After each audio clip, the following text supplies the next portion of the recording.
welcome to Sports and Jibberish. I'm Jibberish. I'm Gareth. I've got a special t-shirt on today. Wonderful, isn't it? Best New Year ever, 2021. Yeah, for the people listening at home, yesterday was our Year 13 Leavers Day. Yeah, muck up they call it in the UK, don't they? Usually? Yeah, but basically just trash the place. But a couple of girls from my phone group bought me a t-shirt. It's got their pictures on, it's got Jack on, because they claimed to have turned up to my New Year's Eve party. They were like, yeah, we saw Mr. Luffman there, blah, blah, blah. So this is their version of saying they were at my party by sticking their faces on a 2021. But what's this on the back? Best host. Well, that goes without saying, really, doesn't it? Brilliant. But yeah, to all our Year 13s, good luck with all the ventures new. And tune in from time to time. Yeah, good to hear from you. some of them do actually. They were listening in my media class. Some of them were listening to it the other day. So. Have you made it part of the curriculum? Yeah. Good stuff. Right, on today's show, we're going to be talking football as per usual. Got a little bit about not cricket. Well, we have got cricket. Yeah. But Eddie Jones is our big talking point this week. Yeah. Should he stay or should he go? Should he stay or should he go now? End the term. He's on one. I'm I'm going on. Big event this weekend. So we've got the Dubai World Cup, amongst other things. But we're going to start with our sporting week. So Barrichello, a little report came in. Oh right, okay. He's been a bit quiet. That's what the report said. He's been a bit quiet, so they've took him off training for a week. Right. And then they're going to bring him back this week, see how he does. But yeah, a little bit quiet. I'm not quite sure how a horse is quiet and how a horse, but there must be a way. Does it mean it could not noise quiet? Does it mean that he's not training well? Do you think? I have no idea. I'm like, what's he just normally? And then this week he didn't do it, so he's obviously a little bit quieter. Yeah. Oh, there's something wrong. You come in training boat, Joe. Yeah, right. Well, there's something wrong with him. We'll take a day off. But yeah, so we're hoping that he's back training this week, and then in a couple of weeks' time, looking to get him in running again. I'm hoping that now. I think if things go back, like we should be off the red list soon. Fingers crossed, and so we can get back in the summer without paying Boris's hotel fees. Yeah, Boris.com.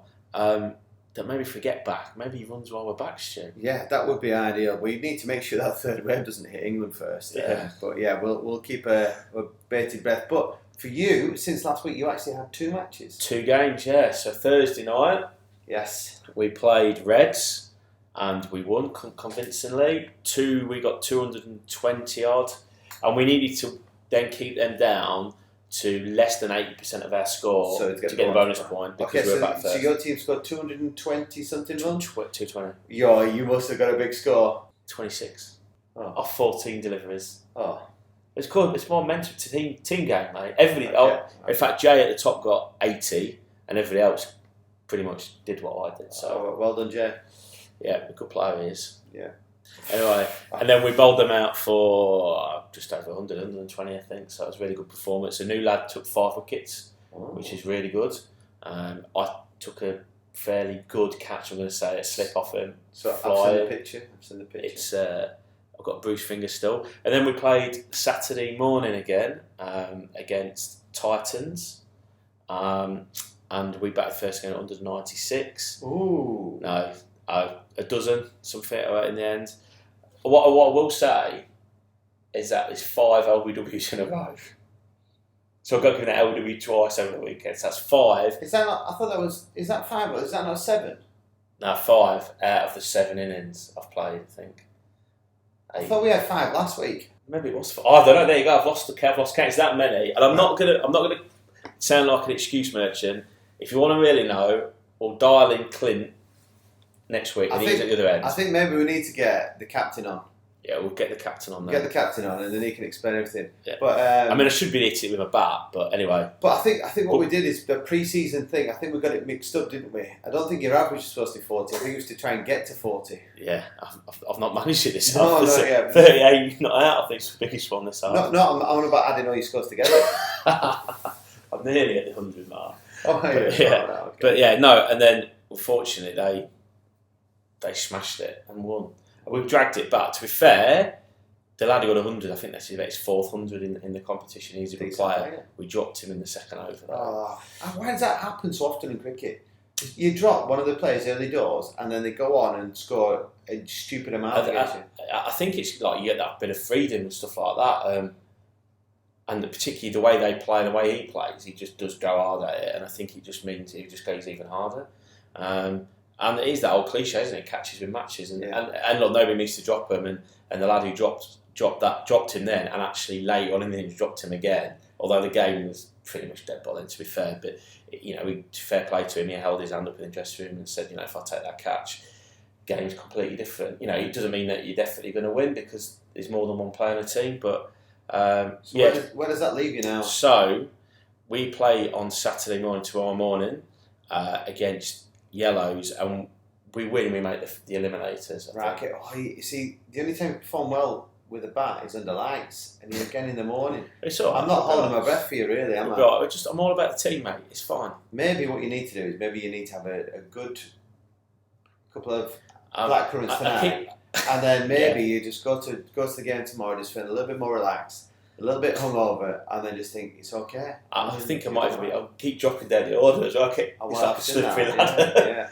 Or maybe you just go out and just do what the guy does and go hell for leather. To be fair, I batted well on Thursday, and not a particularly great decision, but it was one of them days you just have to keep going. There was only 10 overs left. It was a big opening partnership, and on Saturday I was down to go 3, but then we had such a good start that we just set another hitter in to try and keep going.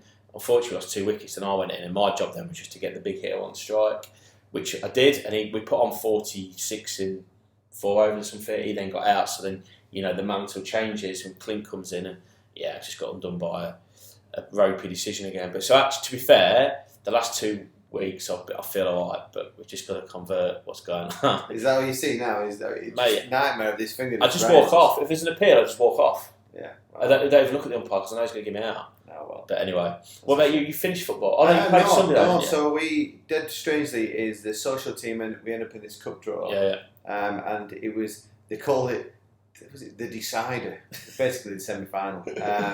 And we played a team that had a couple of guys that play in the Arabian Gulf League in the 2nd division, and I'm not joking here, they were quality, absolute quality, but they had no goalkeeper.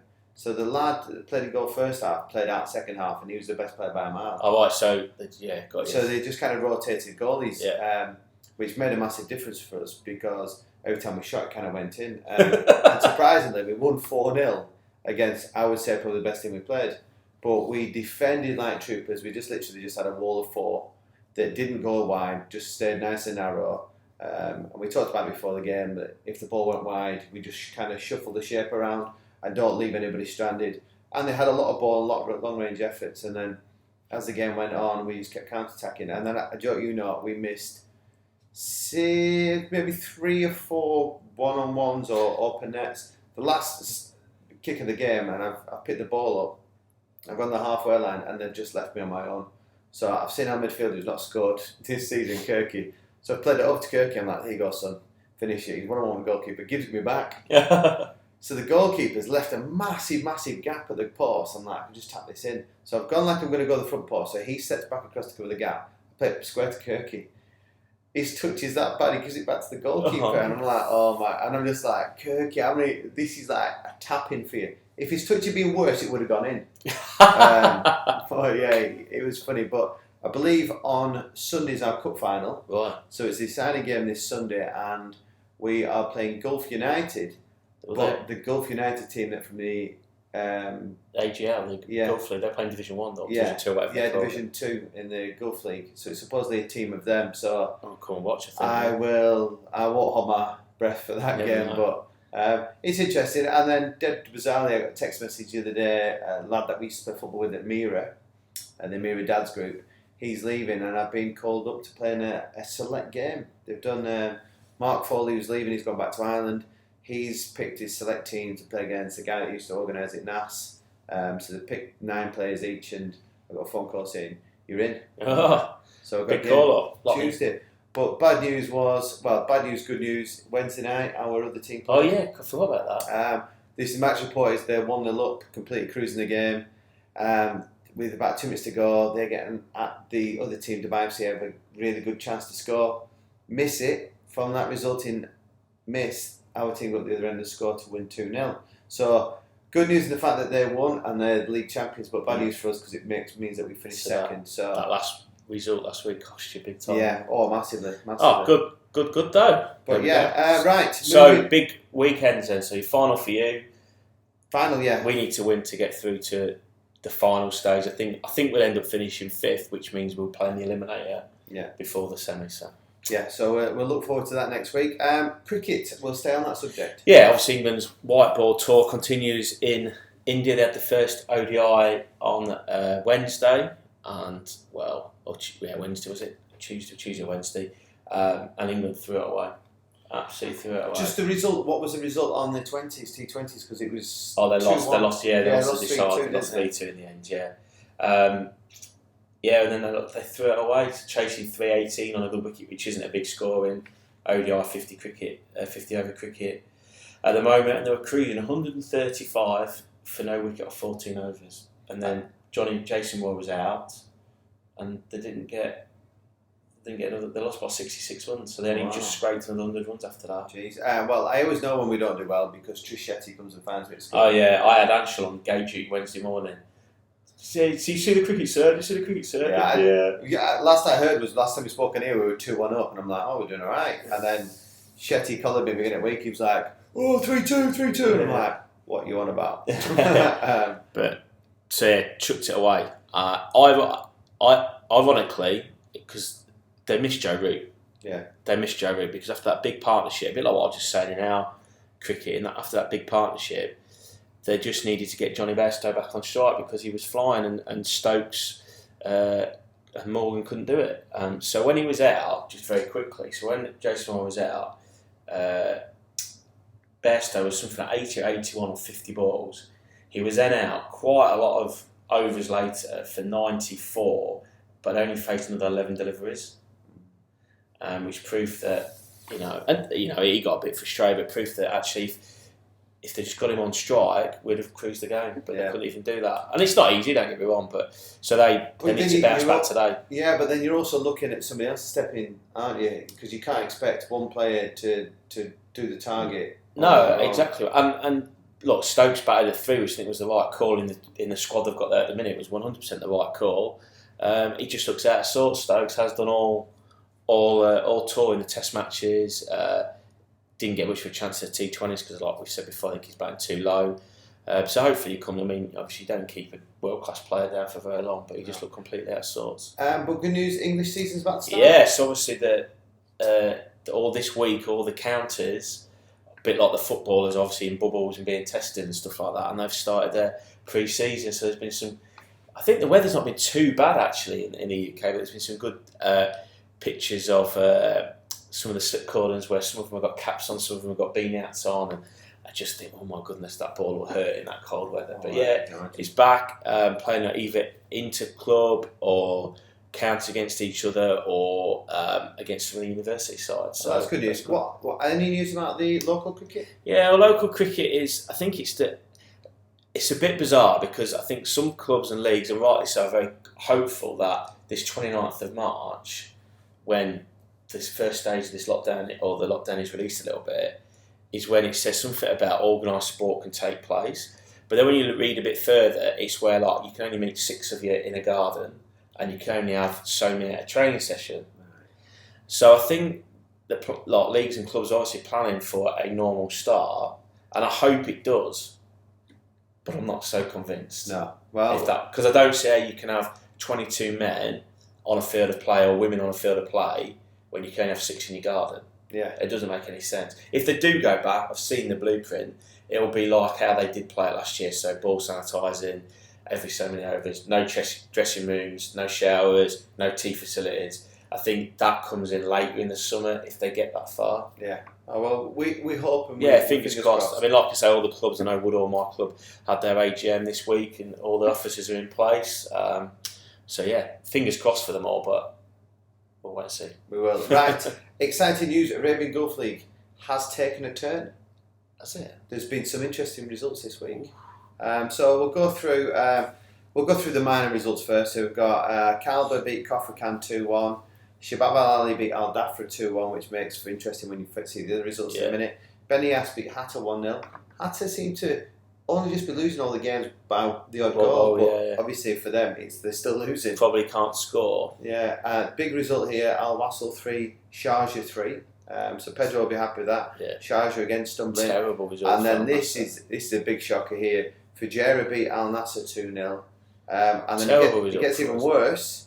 Not with Ajman Alain, but Alain won that 2-0. But Al Wada beat Al Jazeera 2-0, which throws the league right into Benias's hands. So Benias are now top on 48 points. Al Jazeera 47 points. The interesting game is that Benias are away to Sharjah. I've just seen that, yeah. And Al Jazeera actually play Al Wassel. So if Sharjah and Al Wassel get a result there, then you may even think that maybe one of the third, fourth, and fifth could potentially maybe sneak up. What did I say a few weeks ago that your boys are average? I still think that 8 points in the last couple of weeks is going to be very difficult.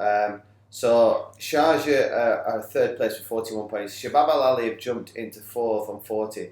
Al Nassr 39. Al Ain are creeping up on 37. So they're in with a sniff. And Al Wadal's good result has kind of not left them away from anything. But the interesting news is they've released the fixtures. Yeah, you were saying about this. Yes, so the fixtures are quite strange because they're actually happening within. So we've got the 2nd of April is game week 23. So that's next weekend, yeah. Yeah, so there's that. And then game week 24, 25 and 26, from what I read was, I think the last game of the season is the 11th of May. Which is the last week of Ramadan. Yeah. And then it's like the other 2 weeks of like the previous, I think it's the 5th, the 6th of May, and it's something like maybe the 2nd of May. So playing 3 games in a week. So kind right at the end of Ramadan. So that'll be interesting because I think, like we said beforehand, is the heat will be ramping up at that point, and then still we're coming out of fasting. Yeah, very interesting. But there's a cup competition to fit in there at some point as well, I think. Yes, it's Al Nassr versus Shabab Al Ali it's not the Super Cup. Shabab Al Ali champions of that. Go on the Shababs. I think it might be the Arabian Gulf Cup, which is Shabab Al Ali on the 9th of April versus Al Nassr. Yes. So we 5th. Well, it's on Friday night, so maybe we should meet up and watch it. Yeah. But interesting. So they're going to looks like they've got like a 3-week gap in the first 3 weeks of Ramadan. Yeah. And then kick off again at the end of it. Yeah, that may change. I wonder whether they're going to wait until Ramadan is actually called and then over. Well, this was released as part of their article spread the other day. So. But even though the website doesn't say to be complete, it still says 2BC on it. It was released in a press statement, and that's where I picked it up from. Right. So yeah, that's interesting. Right, going to Premier League. We will start with Matt Aldred, and I've got a new thing this week. Ready, guys? We are going to transition. Here we go. And here he is. It worked. He's there. Yes. Hello, Matthew. Hi lads. How are you?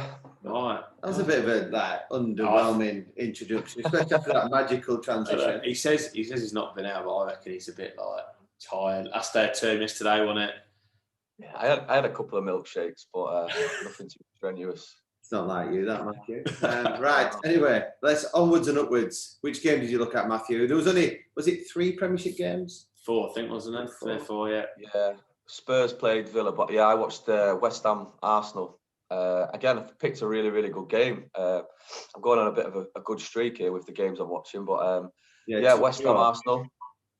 Yeah, you've got 2 good games in a row. Well done, Matt. Yeah, well, got to start somewhere. No, West Ham Arsenal, really, really good game. To be honest, I thought West Ham were out of sight, 3-0 up. You'd be kicking yourself if in any level of sport you had a 3-goal advantage and sort of basically threw it away. However, it was a typical cliche game of 2 halves, I think. West Ham they matched Arsenal. They were better than Arsenal in the first half. I think the game plan Moisey has put together, he's just made it really difficult for Arsenal to actually get the ball and run at them. The back 4 played well until they scored a couple of own goals. But they were, the much better team. I think Jesse Lingard is a man in form. Probably one of the best in the league. Oh well, just on that, there's a reason why I like mentioning Jesse Lingard, isn't it, Matthew? Is there anything to do with yourself about him? Yeah, very dubious family connection. My wife, it's Jade's cousin through marriage. So yeah, never actually met the guy. Met his brother and his mum and dad and stuff. I can tell you all about that, but I'd bore your socks off really. But yeah, I do always look out for Jesse Lingard. But no, I genuinely do think he's the man in form in the Prem. I think he could have and should have maybe gone on loan a long time ago, because it just goes to show that he has obviously had the best training, been around the best players at that level at United, and I think he's took a lot to West Ham. You know, he's took the dressing room mentality, he's took stuff on the field, stuff off the field, because people around him now seem to be playing a lot better. I know West Ham are playing very well anyway, but he's just adding something extra to it. And that goal he scored, you know, volley from the edge of the box, top corner, doesn't get much better really. Set up the second goal with that quick free kick, which was terrible from Arsenal, really poor. Again, whatever level you're playing, you make sure you're ready to defend those sorts of things. But yeah, they did really well. I think West Ham were unlucky with the own goals. Dawson's own goal was a class finish, to be fair. He's absolutely rifled it in, again, top corner. I think Souček's own goal was unlucky to be given an own goal. He was going wide, Lacazette, but he's just got a toe on it and sort of deflected it in. And he's done exactly the same at the other end, hasn't he? You know, Antonio's got that header in. At first, he didn't celebrate, and I thought, oh, he must be offside, but he didn't celebrate because he was saying, no, he's touched it, it's not my goal. So I think he was a bit upset. And just to go back on the Jesse Lingard thing, what we're seeing now is, you're completely right, he's probably one of the informed players in the Premiership now. What's gone on at United that either Solskjaer has not played him, or has he just found a new lease of life where he feels like somebody's unleashed him and unchained him and just gone, go out there and play? 100%, because you would say that like he's brought in, well, I don't think De Beek or Van der Beek, whatever his name is, Solskjaer signed it because he's not played it. But he had no need to bring him in anyway because he had Lingard, but yet he's not played either. So I agree with you, what's going on there. And also, just it's another point, and you know, go back to the lovely Spurs. Is it not an example of like why Delhi was pushing for a loan move? Because Jesse Lingard's an example, and obviously Lingard played last night for England. And let's be honest, in the 2018 World Cup, those two were sort of creative force. And I still think, playing well, they're probably still the best two players, you know, because they have a goal threat, unlike, you know, the other guys who have played, who are coming through Maddison and Mount and all that, who are equally good players, don't get me wrong. But I think, yeah, it's a great move for Jesse Lingard. What has gone wrong at Man United? Yeah, I can't put my finger on it really. Like you say, I think these lads come in that have there's just too many people in those positions. And you look at the likes of Pogba and, like say, Van der Beek, they're more likely or should go out on loan. Lingard's a United player; he's good for United. But yeah, I think it must be you know, him asking to go out maybe because he wants to play football. Everyone still thinks of him as a young lad, don't they? And it's quite funny that the young lad's coming through, and I think he's 28 now. Yeah. So he just wants to get those games under his belt. But yeah, I agree with Van der Beek as well. I think he's a quality player, but he's just not playing football, and he's you know, his agent's quite vocal. Unless he gets the game time, he's just going to leave, which is fair enough. You want to play football, really. Yeah, well, his stats before he came into United in the final third, because he either plays as either plays defensive midfielder or an attacking midfielder. It's one or the other. But in the attacking area, they were saying last season he had the most amount of touches inside an opponent's area. So he's obviously got some ability to find some space, to have good touches, you know, and then doesn't panic when he's in there because he's looking for the right option. But yeah, when United were going through a bit of a sticky patch, wasn't getting a sniff. I 100% think it was a board signing and not Solskjaer, and I think I have no evidence of that, but it just stinks of that, doesn't it? Because, like I say, when you think there's been an opportunity to play him or rest, I mean, that's another thing to talk about later. I couldn't understand why he rested them all in the FA Cup the other day. Yeah, he's had plenty of opportunity to rest Bruno before that, and when he has done, he's not played Van der Beek. He's sort of manipulated other people in there. Bizarre. Yeah. Anyway, I've got one last question before we speak, because we like to throw this one out at the end, right? So has that ruined Arsenal's top 4 potential chances now? And does that still give West Ham a bit of a sniff within the top 4? Yeah, I mean, looking at the table, I think Arsenal in 5th. It's very, very close though. I think Everton can overtake them with the game in hand. Spurs are sniffing around, but they're obviously no threat. We know that. I think Arsenal, they could have done with the 3 points. They are in top 10, but it's so close that top 10, even down to Leeds in 11th, I think it is. I do think Arsenal, I do think they will be up there, and I do think West Ham have to be careful and not get complacent with the games. Arsenal have been in there before, Spurs have been in there before. They're more likely to be up there. I do really want West Ham to finish in the Europa League spot, just because it's a bit different and it's good for them and it shows a bit of progress. I do think they need to keep Lingard. I don't know if it'll be a permanent move. I think it'll be great for the club. Don't know whether Lingard would want to do it. I think he wants to prove himself and go back to United. But if they do have him at least till the end of the season, I don't see any reason why he wouldn't be there till the end of the season. I think they've got a very, very good chance. Keep him fit and healthy and scoring. So, Arsenal, I think they will be up there. They do. So, little stat for you. Last 5 Premiership games, who's top of the table? Spurs. Obvious. Spurs. He loves this. Right, Matthew, before you disappear, I'm going to go with my magic thumb. Ready? Actually, what's the plan for the weekend? What we viewing this week? Actually, before you disappear. No Premiership football. Are you going international or something a bit different? I'm going to be watching the Dubai World Cup, the most expensive horse race in the world. Not into betting and gambling, as you know, but I will be watching it. Just a few wagers amongst friends for a coffee here and there, I think. But yeah, looking forward to the big race. And I think it's Lord of the North. I'm back in for the big race. Lord North, that's the one. Yeah, see, I don't know anything about betting and gambling and horses, so don't follow Lord of the North. Yeah, he's running in air or something. Lord North with Frankie on board. Excellent. Frankie the Toy.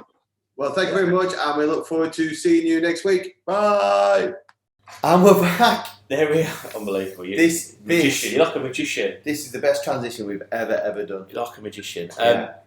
He was very tired, wasn't he? He did look a little bit jaded. Oh, you like that? Maybe it was jaded. But anyway, thanks for that.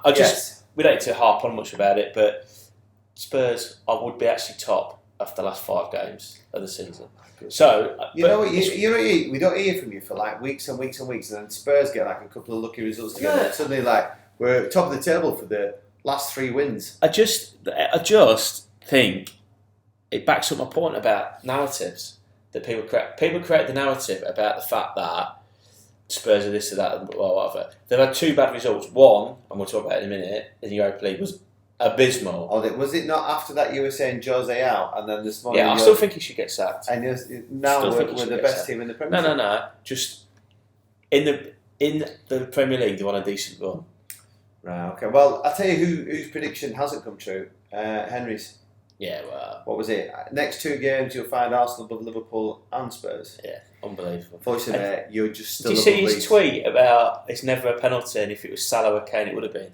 Henry, one of us saying that. Well, we did say that. Read all the articles, the experts. It's not a penalty when somebody kicks the defender's boot and then goes down. Right. Whoever's playing. Anyway, we'll run through the other results. Leeds beat Fulham 2-1. Brighton, great result against Newcastle, which I think helps Brighton massively and potentially maybe just pushes them into an area of safety. If they can win maybe 2 more games, one more game, and a couple of draws, they'll be okay. 5 or 6 more points. But Brucey has got to be looking over his corner. We should get Stu back on and see what he says about it. And then obviously we covered Matt with West Ham 3, Arsenal 3, and then I don't think there was any more games, was there? No. Oh yeah, Villa. Just job done. It wasn't particularly effective. A couple of FA Cup results. But nothing. What do you think Champions League draw for Liverpool? Happy with that? I fancy Liverpool I'll put it out there. I fancy Liverpool for the Champions League.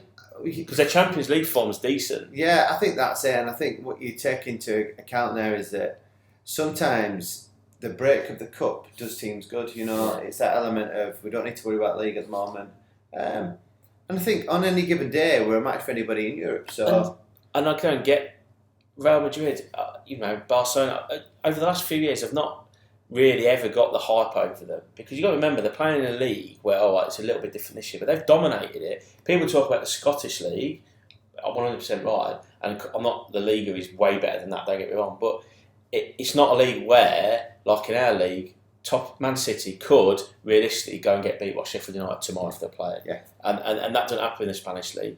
And I think what they have in Europe, Real Madrid and Barcelona, is they have that aura, don't they? Yeah. But there is no way on this earth that, in my opinion, that Real Madrid are a better side than Liverpool. You look at if Liverpool's front three is on fire and their front three is on fire, you take Liverpool's every day. 100%. But yeah, interesting draw. And I think Liverpool would then go get, was it Chelsea, Porto in the I think so, yeah. Chelsea got a nice little draw there. Yeah, so we'll see what goes on. But what's happened is we had a hefty load of international games.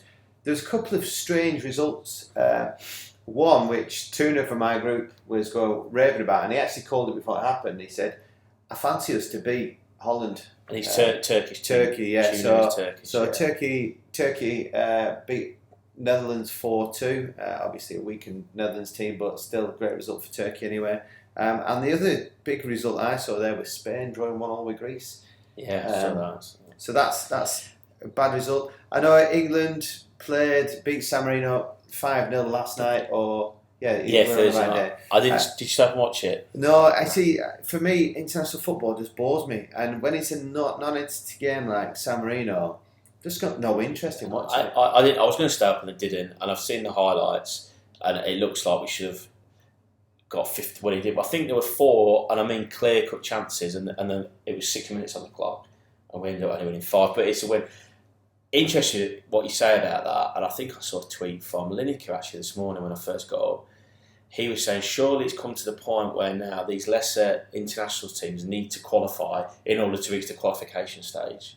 Because 5-0 is not doing anything for England other than boosting goal difference. And like we've said before, I think, on the show, that over the last 5 qualifying campaigns, England have the best record in the world. Yeah. But the thing is, last night England's team was a strange choice anyway. Yeah. So, like, Harry Kane didn't even get a sniff, did he? No. So obviously he's going to be left for is it Poland? Albania away.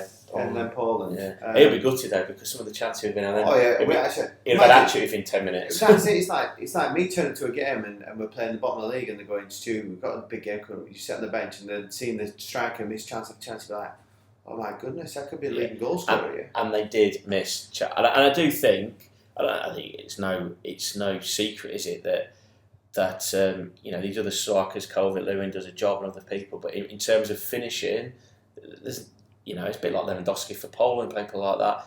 When you've got somebody that good, the difference when you can't have in the same team becomes more obvious for me. Yeah. So a bit of a shame.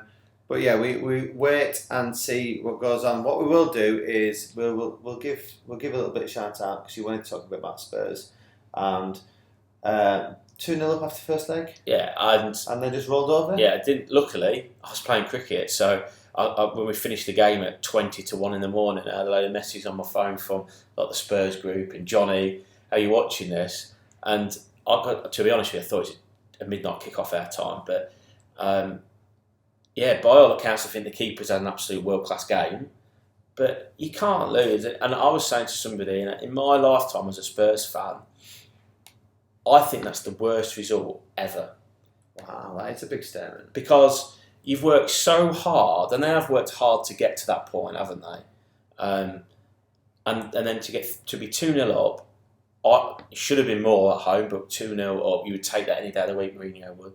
And then to lose, albeit to 3 great goals or whatever, it's just not good. It's a worse result than the night at Stamford Bridge when we saw Eden Hazard turned up for the first time that season and beat us, and we ultimately lost the lead to Leicester. Worse than the last game of the season that year when we got beat 4-0 away at Newcastle. That meant that we ended up finishing 3rd behind Arsenal as well that season. And the Champions League final, which is obviously the biggest game in my lifetime, but it's a Champions League final, anything can happen, can't it? And then probably only won the 87 Cup final when Coventry beat us, but it was a terrible result. By all accounts, a terrible performance. And a legitimate chance of getting into Champions League on 100%. There's no doubt about it that Jose Mourinho was wanting to win that competition. Yeah, 100%. Okay. Right, so we'll go on to talking point for this week. Eddie Jones. Yeah, Big Eddie. So obviously, I watched the Six Nations has just about finished one game to catch up with, but England are going to finish 5th. I just think that he's not delivered what he promised, maybe certainly off the back of a World Cup final, coming up to 2 years ago now, 18 months ago. For me, and I know his win record, if you look at it, is the best since in the last 20, 30 years of coaches, 76% win rate, better than Woodward's, Stuart Lancaster, etc. But for me, watching it, and I'm no expert, and I have talked to a few experts this week, and I watched a bit of a game, the France game with Larks, etc. To me, they're just lacking any sort of creativity, any penetration. It seems very old school and slow, like kicking game. I don't think the fact that the bubble has helped, because I think that there are other players playing in the Premiership that you'd probably be picking, but you can only pick from the bubble that they've created. I don't think the fact that the old Saracens situation with his big players, his spine of his team, Itoje, Farrell, Vinopola, all playing in effectively the Championship, clearly can't help. But surely it's the manager or the coach's job to get the best out of the players, and it's not like we've got poor players. It's just, for me, he's picking the wrong sides and wrong tactics, and I think that either decision's got to be made this week. Either they stick with him, and I think there's a big review with the RFU, they stick with him, or they cut the losses and they go to rebuild for the next World Cup, which is obviously only 2 years away. So stop trying to sit on the fence. You want to get rid of Jones. Get rid of him, yeah. So my viewpoint is complete opposite. That's Surprise. I think rugby's played in cycles. It's a bit like the Olympic Games, where your aim is not to be at the pinnacle right now, because let's be honest, the Six Nations, as much as it's there, it's more for an entertainment factor, isn't it? To keep the fans and get the guys ticking over, building up to the big preparation. So we produced in the World Cup, all right, maybe not getting to where we needed to be, but still had a good World Cup. And the next cycle will be to build for the next World Cup. So for me, he's going through the motions of getting his team prepared for that next cycle, which exactly what Olympians do. And we talk about teams, and what England are currently doing in cricket is they don't want to hit form right now, because they don't want that. They don't want to be brilliant in India. They want to be brilliant when it comes to the World Cup or when they go to the Ashes. And I think England Rugby is doing the same thing. And like you're saying, is to get rid of Jones right now would be silly and probably a little bit naive. And the fact that they're now building towards something, like you just said, is that it's got the best win rate out of all the coaches. Sir Clive Woodward, who brought it home. Sir Clive. Yeah, Sir Clive. And you've got Eddie Jones doing a fantastic job. Right, it has been a non-event, this autumn internationals. And I think probably the biggest factor is the fact that you lost to Scotland. Yeah. Is going to be one that rings around. But it's a bit like your friendlies in India, the friendlies, And this is what England Rugby is going through. Because, like the Olympians, do you think that they really care about going to a Diamond League? Well, maybe not Diamond League because it's worth a bit of money, but all their competitions they go through throughout the season is building towards either the World Championships or the Olympic Games. And I think England Rugby is on a cycle now to hit form when it comes to the Championships next time around. So for me, Eddie, stay where you are, fella. You're doing a grand job. Eddie, off you pop, lad. Yeah. Right, anyway, we've got the results from last week's vote. Boxing. So, boxing. I got a bit of stick on social media from what you did. Yeah, I think a few people was like, Jack, you know nothing, shut up. But yeah, we put it out there on a poll. We had a fair few people vote. So 25% of people that voted picked AJ to win 2-0. I think that was Jack. Jack got on Shell's account. Jack got on somebody else's account and voted probably 3 or 4 times into other people's. The draw 1-1 got 30% of the votes, but clear winner was Fury 2-0 with 45% of the votes. Of the 3-way. So clearly Stu knows more about boxing than Jack does. I was thinking about this. Do you not think like a 2-fight deal is a bit strange? Because looking at that, I can actually probably see it as you could easily go 1-1 draw. What happens then? Do they have a third? Do they Well, have I think a third that- fight? Is that there'll be an option for that? I think there will be. There'll be, because every boxing fight now has a closing from each fighter. Because when you've got two world superstars like Fury and AJ, each one of them will want to have some type of rematch close in there. Because like the Fury Wilder one, is that Fury should have won the first one, didn't, got a draw. Then won the second one, and it's a bit of a kick in the teeth on Wilder. So he'll put that clause in that he wants another fight. Yeah. And at the moment, I think they're trying to settle it outside, aren't they? Yeah, it's just not going to happen, is it? That? No, it's not. Nobody I think wants... and I think the thing is with it, all the delay in that fight, that other rematch, the delay in other things that are going on with like with the COVID and things like that, is that this fight between Fury and AJ needs to happen. It needs to happen next year and quick, because let's be honest, they're both early 30s or something like that. There's not long left in them at top level in boxing. No. And what you don't want, what boxing fans don't want to see, is a fight between these two when they're sort of past their best, or when they've both lost a little bit. And I think evident of that was Manny Pacquiao when he fought Floyd Mayweather. Yeah. Manny Pacquiao was the wrong age, and I think Floyd probably picked that fight and waited to that point where Manny wasn't at his peak, because Manny at his peak, I think, would have beat Floyd, and Floyd knew this. That's why he never fought him. But yeah, you definitely do want two boxers in the prime fighting.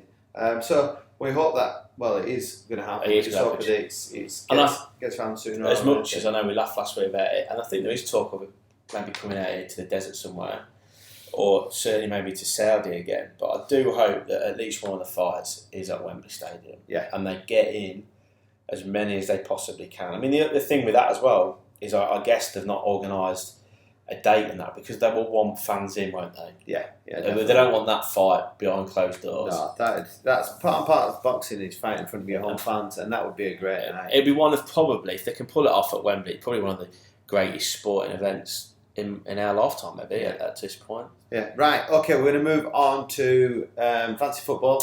It was a bit of a strange week with only having a handful of games. I personally didn't mess my team up because I've got a big cup fixture this week. I tactically just went, you know what, I'll just adjust a few players here and there. Some people used the free hits, some people went wild, made loads of subs. I looked at the wild card but decided not to bother. I just brought in, I kept Son in because he's very expensive to replace.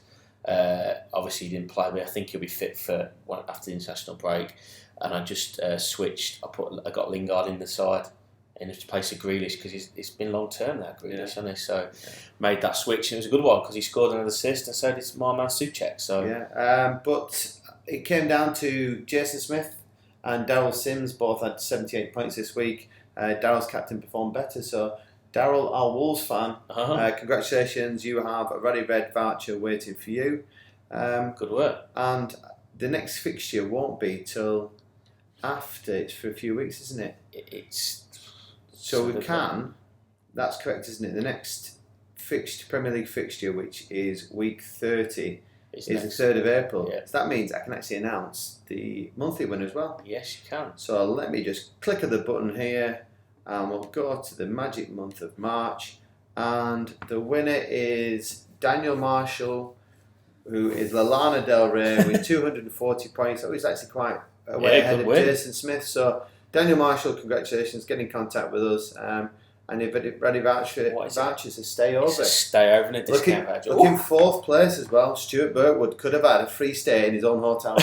What a treat that would have been. Yeah, that would have been awesome. Up the tune, man. Yeah. But yeah, we mentioned before with Matty, big weekend for Dubai World Cup. So we're gonna keep an eye on that. We'll get Matty to have a look at that one. Interesting. I have no idea who's running or what horses to back. But I reckon the Sheikh will win some races. I reckon you're probably right. Lord North is the favourite, actually.